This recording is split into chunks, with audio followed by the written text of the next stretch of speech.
இந்த கட்சிதான் ஆட்சிக்கு வரும் என்று வசதி படைத்த அந்த கார்ப்பரேட் நிறுவனங்கள் கோடிகளை வாங்கி கொண்டு இவர்கள் வெற்றி பெறுவார்கள் என்று ஒரு தற்காலிக மகிழ்ச்சி. இதுதான் எக்ஸிட் போலே தவிர 4.25 கோடி பேருடைய மனநிலையை யாராலும் அறிய முடியாது.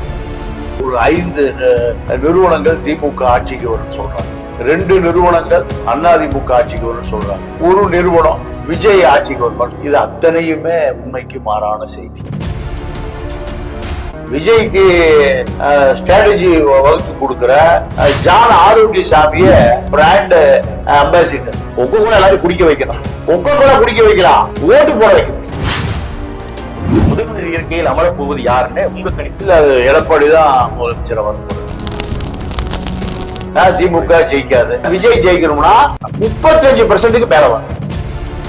பாஜக மீறி இந்தியாவில் யாருக்கும் அரசியல் பண்ண முடியாது, மம்தாவை தவிர. தமிழ் மரபுக்கும் தமிழ் மக்களின் நெஞ்சத்துக்கும் எனது அன்பார்ந்த வணக்கம். தேர்தல் பரபரப்பின் மத்தியில் மக்கள் மனதை பிரதிபலிக்கும் வகையில் எக்ஸிட் போல் கருத்து கணிப்புகள் வெளியாகி அரசியல் அரங்கில் பெரும் விவாதத்தை ஏற்படுத்தியுள்ளது. இது எந்த அளவு நம்பகத்தனமானவை, இது அடுத்த 5 ஆண்டின் ஆட்சியை தீர்மானிக்கிறதா என்பது பல கேள்விகள் எழுந்துள்ளன. இது குறித்து விவாதிப்பதற்காக நம்மோடு இருந்திருக்கிறார் திரு தமிழா பாண்டியன் அவர்கள். வணக்கம் சார். வணக்கம் சார். 2026 சட்டமன்ற தேர்தல் சிறப்பாக முடிந்திருக்கக்கூடிய இந்த சூழல்ல எக்ஸிட் போல் கருத்து கணிப்புகள் வெளியாகிறது. இந்த கருத்து கணிப்புகள் யாருக்கு வெற்றி என்பதை உறுதி செய்யுமா, இல்லை இது ஒரு பெர்செப்ஷன் கேமா? 2026 சட்டமன்ற தேர்தல் யார் வெற்றி பெற போவது என்ற பல கேள்விகளும் குழப்பங்களும் எழுந்துள்ளன. அதை பற்றி தங்களது பார்வை. அதற்கு முன்பு எக்ஸிட் போல் கருத்து கணிப்பு என்றால் என்ன, எதன் அடிப்படையில் இந்த கணிப்புகள் கணிக்கப்படுகிறது என்பதையும் பார்வையாளருக்கு ஒரு முன் சுருக்கமாக கொடுக்கலாம் சார். இல்ல, இந்த வாக்காளர்கள் 4.25 கோடி பேர், 4.25 கோடி பேருடைய மனநிலையை 1% மக்கள் பிரதிபலிக்க மாட்டாங்க. அப்போ இந்த எக்ஸிட் போல் என்பது ஒரு கார்ப்பரேட் தனமான பெய்டு நியூஸ். ஒரு கட்சிய இந்த கட்சிதான் ஆட்சிக்கு வரும் என்று வசதி படைத்த அந்த கார்ப்பரேட் நிறுவனங்கள் கோடிகளை வாங்கி கொண்டு இவர்கள் வெற்றி பெறுவார்கள் என்று ஒரு தற்காலிக மகிழ்ச்சி அந்த கட்சிக்காரனுக்கு. இதுதான் எக்ஸிட் போலே தவிர 4.25 கோடி பேருடைய மனநிலையை யாராலும் அறிய முடியாது. அப்போ இந்த செய்தி என்பது 4ஆம் தேதி வரை ஒரு வார காலம் தற்காலிகமான ஒரு கட்சிக்காரனை உற்சாகப்படுத்தும் இதுதான் எக்ஸிட் போல். இதை தாண்டி இதுக்குள்ள எந்த செய்தியும் இல்லை. புரியுது சார். தற்போது வெளியாகியுள்ள ஊடகங்களின் எக்ஸிட் போல் கருத்து கணிப்பு பற்றிய விவரங்களை பத்தி தமிழா பாண்டியன் அவர்கள் எப்படி பார்க்கிறார்? இந்த எக்ஸிட் போல் என்பது, நீங்க திமுக ஒரு 5 நிறுவனங்கள் திமுக ஆட்சிக்கு வரும்னு சொல்றாங்க, 2 நிறுவனங்கள் அதிமுக ஆட்சிக்கு வரும்னு சொல்றாங்க, ஒரு நிறுவனம் இந்தியா டுடே போன்ற ஒரு நீண்ட முன் அனுபவம் உள்ள நிறுவனம் விஜய் ஆட்சிக்கு வருவான்னு சொல்லுவாங்க. அப்போ இது அத்தனையுமே உண்மைக்கு மாறான செய்தி. நீங்க ஒரே வாக்குப்பதிவு நடந்த இடத்துல விஜய் ஆட்சிக்கு வருவார், திமுகவும் ஆட்சிக்கு வரும், அதிமுகவும் ஆட்சிக்கு வரும்னா அப்ப இது எப்படி இருக்கு? இந்த மக்களை ஒரு குழப்பத்தை திட்டமிட்டு ஏமாற்றுகிற செயலை தவிர இதுல 1% கூட உண்மையே இல்லை. உண்மையை ஒட்டிய இந்த செய்தியும் இல்லை. புரியுது சார். எக்ஸிட் போல் கணிப்புகள் பற்றி பலதரப்பட்ட ஊடகங்களும் ஜேர்னலிஸ்டுகளும் அவங்க கருத்துக்களை ரொம்ப உறுதியா சொல்லிட்டு வர இந்த தருணத்துல உண்மையிலேயே கணிப்புகள் கிரவுண்ட் ரியாலிட்டியா தான் பிரதிபலிக்குதா, இல்ல இது ஒரு பர்செப்ஷன் கேம் நீங்க சொன்ன மாதிரி? இப்போ ஒட்டுமொத்த ஊடகவியலாளர் என்று சொல்லுகிற ஓய்வு பெற்ற மூத்த பத்திரிகையாளர்கள் பூரா சபரீஷோடைய பெண் நிறுவனத்துல வேலை வாங்குறாங்க, அவருடைய சம்பளம் வாங்குறாங்க. அப்ப அவர்கள் சொல்வதைத்தான் அவர்கள் சொல்லணும். இங்க பத்திரிகை ஊடக ஜனநாயகம் என்பதெல்லாம் குழி தோண்டி புதைக்கப்பட்டது. மீதி இருக்கிற ஆட்கள் ஆதவ் அர்ஜுனாவுடைய வாய்ஸ் ஆஃப் காமன் வேலை பார்க்கிறாங்க. அவர்கள் விஜய் தான் ஜெயிப்பார் சொல்றாங்க. இது 2 தான் இப்ப இருக்கக்கூடிய பத்திரிகை சுதந்திரம். பத்திரிகை சுதந்திரம் தமிழ்நாட்டுல என்னைக்குமே இல்லை. நீங்க அதாவது காங்கிரஸ் ஆட்சி காலத்துல சுதந்திரமாக எதை வேண்டுமானாலும் எழுதலாம். திமுக ஆட்சிக்கு வந்த பிறகு திமுக அரசு விளம்பரம் பல 1000 கோடி ரூபாய் எடுத்து கொடுக்கலாம். பல 1000 கோடி, 5 வருஷத்துக்கு 1000 கோடி ரூபாய் உங்களுக்கு அரசு விளம்பரம். அப்ப எந்த ஆளுங்கட்சியை எதிர்த்து யாருமே எந்த செய்தியும் போட மாட்டோம். இதுதான் 75 ஆண்டு கால ஊடக சுதந்திரம். தமிழக சட்டமன்ற தேர்தல் வரலாற்றுல இதுவரை இல்லாத வகையில 2026 தேர்தல் கணிப்புகள் வந்து மக்கள் மத்தியில குழப்பத்தையும் ஏற்படுத்தியிருக்கு. இதை நீங்க வந்து எப்படி பாக்குறீங்க சார்? அது வரலாற்றிலேயே இல்லாத ஒரு இந்த தேர்தலை பொறுத்த வரைக்கும் கார்பரேட்டா போச்சு அரசியல். கார்பரேட் ஒண்ணு சபரீசன் ஒரு கார்பரேட் முதலாளி, ஆதவர்ஜனா ஒரு கார்பரேட், அவர் 2 பேருக்கும் அரசியல் தெரியும். 2 பேருமே பிரசாந்த் கிஷோரை கொண்டு வந்து 2021 தமிழ்நாட்டில் அறிமுகப்படுத்தியவர்கள். பிரசாந்த் கிஷோருக்கு அரசியல் தெரியும். அவர் பீகார்ல காணாம போயிட்டார்.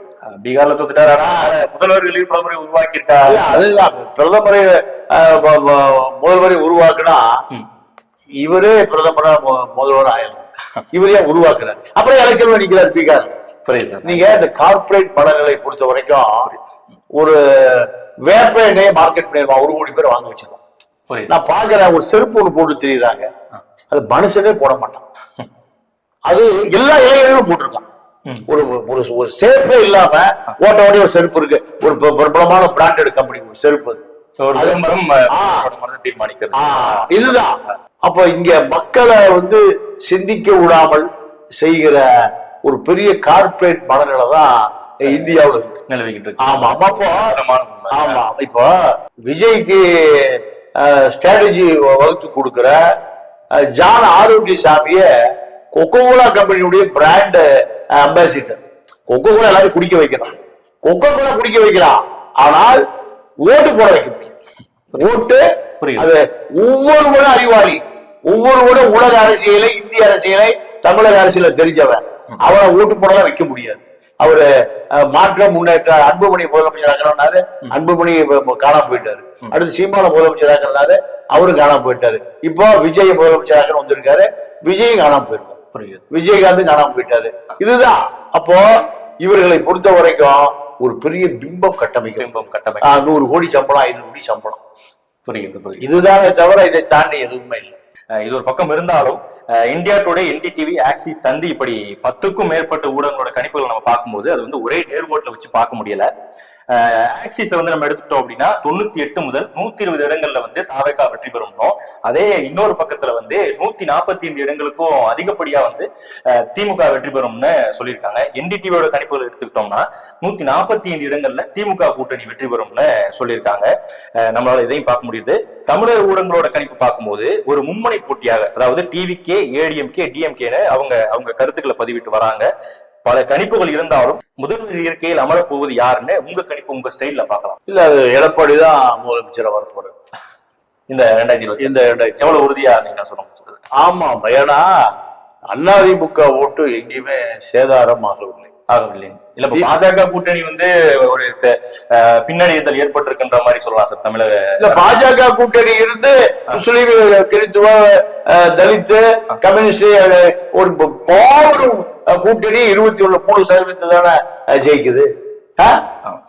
30% ஜெயிக்கணும். எல்லா கட்சியும் யார் முன்னாடி இருக்கு? திமுக 1000 கோடி 5 வருஷம் அரசியல் பண்ணாங்க. ஸ்டாலின் தான் வராது, மாற்றம் தராது, 5 வருஷம் அரசியல் பண்ணாங்க.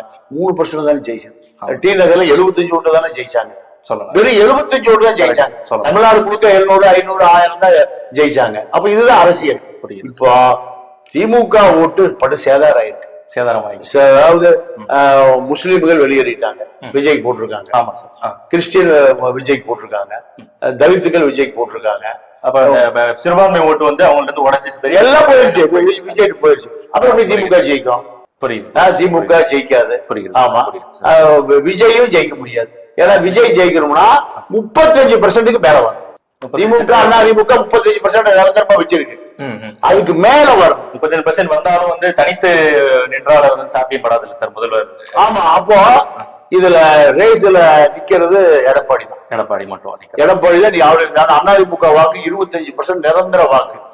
பாஜக இந்து ஜாதி இந்துக்கள் ஓட்டு 2%, பார்ப்பனர் ஓட்டு 3%, 5% ஓட்டு அப்படியே அதிமுக 30%. வருஷம் 1% அதிருப்தியாளர் ஆளுங்கட்சி மேல எந்த கட்சியா இருந்தாலும் உருவாகும். அது ஒரு 5%. அப்போ 35% எடப்பாடி நிக்கிறாரு. இந்த 35 ஓவர் டேக் பண்ணாதான் யாரா இருந்தாலும் முதலமைச்சர் வர முடியும். அப்போ கருத்து வர முடியும். ஆமா, அப்ப இந்த விஜய் அந்த 35% ஃபர்ஸ்ட் ரவுண்டே வர முடியாது. திமுக 35 25 ஆகி போச்சு. இப்ப வந்து தாவேகா அதிமுக கூட்டணிங்கிற ஒரு சலசலப்பும் வந்து நடந்துகிட்டு இருக்கு. இப்ப டெல்லியில ஷிரடி பாபா கோயிலுக்கு போயிட்டு விஷ்ணு ரெட்டி மனைவி நந்தினி ரெட்டி இந்த கும்பல் எல்லாமே டெல்லியில பிஎல் சந்தோஷம் பார்த்திருக்காங்க, அருணா கோஸ்வாமியை பார்த்திருக்காங்க. இப்படி எல்லாம் பாஜக RSS ஆட்களை 2 நாளா சந்திச்சு டெல்லியில பார்த்திருக்காங்க. இதெல்லாம் எதுக்கு? இது ஒரு கூட்டணியின். ஆமா, பாஜக மீறி இந்தியாவில் யாருமே அரசியல் பண்ண முடியாது மம்தாவை தவிர. மம்தாவை தவிர யாருமே இந்தியாவில் அரசியல் பண்ண முடியாது பாஜக.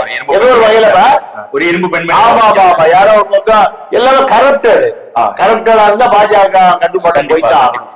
இதுதான் அரசியல். 100% உறுதியா இருக்கிறாங்க தாவேகாவை சேர்ந்த தொண்டர்கள் அனைவரும். அவங்களோட ரெப்ரசன்டேட்டிவா நான் ஒரு கேள்வி கேட்கிற மாதிரி நான் உங்கள்ட்ட கேட்கிறேன். பாஜகவே காங்கிரஸை பின்னுக்கு தள்ளி நாங்கள் வந்து விடுவோம் அப்படின்ற மாதிரியான மனநிலையை வந்து அவங்க உருவாக்கி வச்சிருக்காங்களே, இது வந்து வாதத்துக்குள்ளான விஷயமா இல்ல வந்து இது வந்து நியாயமற்ற பேச்சா சார்? காங்கிரஸ் பாஜக இங்க இல்லையே.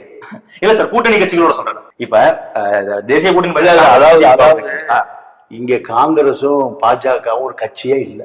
இங்க கட்சியே இல்ல, ஆளே இல்ல, அரசியல் குறிப்பிட்ட ஆளே இல்ல. எங்க போனாலும் விஜய்க்கு லட்சக்கணக்கா போடுறோம். இது எப்படி 2 பார்க்க முடியும்? இல்ல சார், அதாவது இங்க பிரதான கட்சி அதிமுக திமுக. Okay sir. காங்கிரஸ் பாஜக ஒரு கட்சியே இல்ல. இல்ல நம்ம கூட்டணி கட்சிகளோட எந்த ரோலே இல்ல சார், ரோலே இல்ல. கம்யூனிஸ்ட் போய் இணைய சொல்ல முடியுமா? இல்ல மதிமுக போய் சொல்ல முடியுமா? யாரையுமே சொல்ல முடியாது. இங்க பிரதான கட்சிய அதிமுக திமுக. மூணாவது யாரு? மூணாவது விஜய் தான். மற்ற எந்த கட்சியும் நீங்க இணைய வச்சு பேசவே முடியாது. இல்ல, கிரவுண்டே இல்ல. இல்லாத கிரவுண்ட் நம்ம எப்படி பேச முடியும்? அதனால விஜய் தான் திமுக அதிமுகவுக்கு 2 பேருக்கும் மாற்று. இப்ப இந்த 2வது இடம் விஜய் வர்றாரா திமுக வருதா? அதாவது அதிமுக நீங்க சொல்லும் போது அதிமுக வந்து ஆட்சியை பிடித்தால் யாரு? விஜயா. அதுதான் இப்ப ரோல். தவிர நீங்க சொல்ற காங்கிரஸ் பலத்திலேயே இல்ல. புரியுது. 67 ஆணி அடிச்சாச்சு. புரியுது. இதே இன்னொரு பக்கம் பார்த்தோம்னா வந்து விஜய் அவர்கள் வந்து மாநில காங்கிரஸ் வந்து திமுகவோட இருந்தாலும் வந்து மத்திய அளவுல வந்து நம்ம கூட தான் வந்து காங்கிரஸ் நிக்குதுன்ற மாதிரியான பேச்சும் சில இடங்கள்ல பேசியிருக்காரு. ஒருவேளை காங்கிரஸ் கூட கூட்டணி அமைக்கிறதுக்கு பாசிபிலிட்டிஸும் தாவேகாக்கு இருக்குமா சார்? இல்ல, அது வாய்ப்பே இல்ல சார். பாஜகவுடைய கட்டுப்பாடுல விஜய் முழுசா போயிட்டாரு. இன்னைக்கு நேற்று 2 நாளா டெல்லியில இருக்காரு. பாஜக ஆட்கள் பேசிட்டு இருக்கான். காங்கிரஸ்ல தொடர்பே இல்லையே. அதெல்லாம் வாய்ப்பே இல்ல. பாஜக தான் இப்போ தமிழ்நாட்டு அரசியல் செய்வதற்கு அதிமுக வச்சிருக்கு. தனியால ஒண்ணும் பண்ண முடியாது. புரியுது. என்டிஏ கூட்டணி என்பது அதிமுகவை பிரமாண்டப்படுத்தி வர கூட்டணி தான். இந்த வீடியோ உங்களுக்கு பிடிச்சிருந்தா லைக் பண்ணுங்க, ஷேர் பண்ணுங்க, கமெண்ட் பண்ணுங்க. மறக்காம நம்ம சேனலை சப்ஸ்கிரைப் பண்ணுங்க.